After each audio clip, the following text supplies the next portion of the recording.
Welcome to Tenor Tech, where I solve the problems you didn't even know you had. You begin by preparing the Figma file so the export is predictable. Open the project and unlock frames or groups you'll include. This ensures elements export in the correct order.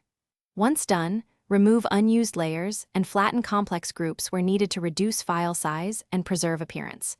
Make sure artboard dimensions and constraints are set consistently. This affects how assets scale later. Finally, rename components and frames logically so exported. Fig contains clear structure for whoever imports it next. You now perform the actual export.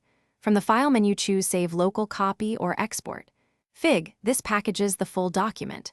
In the dialog, select whether to include fonts and linked images. Include them to avoid missing assets when someone opens the Fig offline.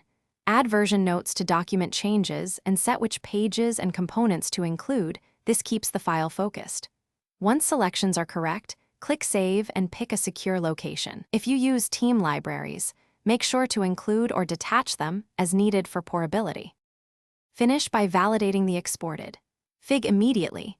You should open it in a different Figma account or a fresh browser window to confirm frames, components, and fonts load correctly. This prevents surprises for collaborators. If assets are missing, re-export with fonts and images embedded and avoid linked-only resources. Make a backup copy and note the version you exported in a short changelog. One troubleshooting tip: if import fails, check for unsupported plugins or very large embedded raster images and re-export after removing or optimizing them. Thanks for watching. Subscribe to keep your life in tune.